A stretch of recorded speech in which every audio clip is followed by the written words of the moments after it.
Hello everyone, welcome to channel. ఈ రోజు వీడియోలో మనం ఎంతో హెల్దీ అయిన టేస్టీ అయిన ప్రోటీన్ లడ్డూని ఎలా చేసుకోవాలో చూద్దాము. ముందుగా నేను ఒక 1 కప్ పల్లీలు తీసుకొని డ్రై రోస్ట్ చేసుకుంటున్నాను. ఇవి బాగా వేగేంత వరకు మనం వేయించుకొని సెపరేట్ గా ఒక బౌల్లో తీసేసుకుందాము. చూసారు కదా, ఇలా వేగిపోయాయి. ఇప్పుడు నేను ఇవి బయటకు తీసేసి ఇందులోనే నువ్వులు వేయించుతాను. ఇప్పుడు సేమ్ అదే క్వాంటిటీ 1 కప్ నువ్వులు తీసుకొని చిటుపటలాడేంత వరకు మనం వీటిని వేయించుకుందాం.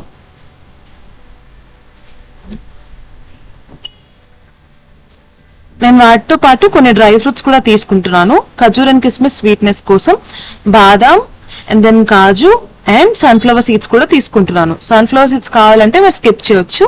అండ్ నేను కాజు బాదాం కూడా తక్కువ క్వాంటిటీలోనే తీసుకున్నాను. వీటిని మంచి స్మెల్ వచ్చేంత వరకు మనం ఫ్రై చేసుకోవాలి. ఇప్పుడు డ్రై రోస్ట్ చేసుకోవాలి. డ్రై రోస్ట్ చేసుకున్న తర్వాత మంచి స్మెల్ వచ్చిన తర్వాత మనం సపరేట్ గా పక్కన పెట్టేసుకుందాం. దాన్ని కూడా సేమ్ అదే కప్పుతో 1 కప్పు సన్నప్రవ తీసుకొని కూడా మంచి కలర్ వచ్చేంత వరకు ఫ్రై చేసుకుందాం. త్వరగానే వేగిపోతుంది కాబట్టి నేను దీంతో పాటు కొబ్బరి పొడిని కూడా డ్రై రోస్ట్ చేస్తున్నాను. కొబ్బరి పొడి కూడా త్వరగానే వేగిపోతుంది. ఇది కూడా కొంచెం మంచి కలర్ వచ్చిన తర్వాత మనం తీసి పక్కన పెట్టేసుకుందాం. అండ్ నేను దీంతో పాటు గసగసాలు కూడా యాడ్ చేద్దాం అనుకున్నాను. ఎందుకంటే స్వీట్స్ లో గసగసాలు యాడ్ చేస్తే చాలా టేస్ట్ వస్తుంది.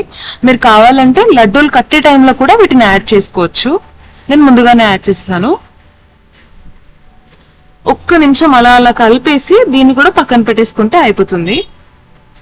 ముందుగా మనం వేయించుకున్న పల్లీలను మిక్సీ జార్లో వేసుకుని మిక్సీ పట్టేసుకుందాం. ఇప్పుడు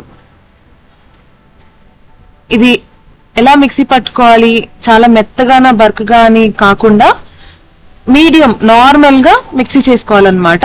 ఇది మిక్సీ అయిపోయిన తర్వాత నేను ఒక బౌల్లోకి ట్రాన్స్ఫర్ చేసుకున్నాను. ముందుగా చూపించిన కిస్మిస్ అండ్ ఖర్జూర్ని కూడా ఇందులో వేసేసుకున్నాను.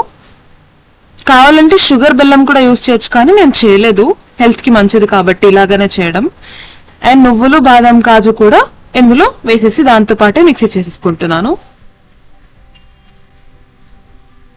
చూసారు కదా ఇది ఎలా మిక్సీ అయిపోయిందో. మీకు స్వీట్ ఇంకొంచెం ఎక్కువ కావాలంటే మీరు బెల్లం కూడా యాడ్ చేసుకోవచ్చు షుగర్ బదులు. దీన్ని అదే బౌల్లోకి ట్రాన్స్ఫర్ చేసుకొని ఇప్పుడు బాగా మిక్స్ చేసుకొని లడ్డూలు కట్టేసుకుందాం. ఆల్రెడీ పల్లీల్లో నువ్వుల్లో ఆయిల్ ఉంటుంది కాబట్టి మనం నెయ్యి యాడ్ చేయడం ఏం అవసరం లేదు. ఒకవేళ మీకు నెయ్యి కావాలి అంటే యాడ్ చేసుకోవచ్చు. ఇక్కడ నేను కొంచెం యాడ్ చేస్తున్నాను బైండింగ్ కోసం. ఒకవేళ ఆయిల్ ఉంటే అది కూడా అవసరం లేదు. ఇప్పుడు దీన్ని బాగా మిక్స్ చేసుకొని మనం లడ్డూలు కట్టేసుకుందాము. మనకి పల్లీలు నువ్వులు ఎక్కువ కాస్ట్ లో కాకుండా తక్కువగానే దొరుకుతాయి కాబట్టి తక్కువ రేట్లోనే ఈజీగా చేసుకోవచ్చు అనమాట. చూసారు కదా ఎంత బాగా వచ్చాయో లడ్డూస్. మీరు కూడా ఇలాగే ట్రై చేయండి. చాలా హెల్దీ, చాలా టేస్టీ అండ్ చాలా బాగుంటాయి. ఇలాగే ట్రై చేసి ఎలా వచ్చాయో కామెంట్స్ లో చెప్పండి. Thanks for watching. Subscribe.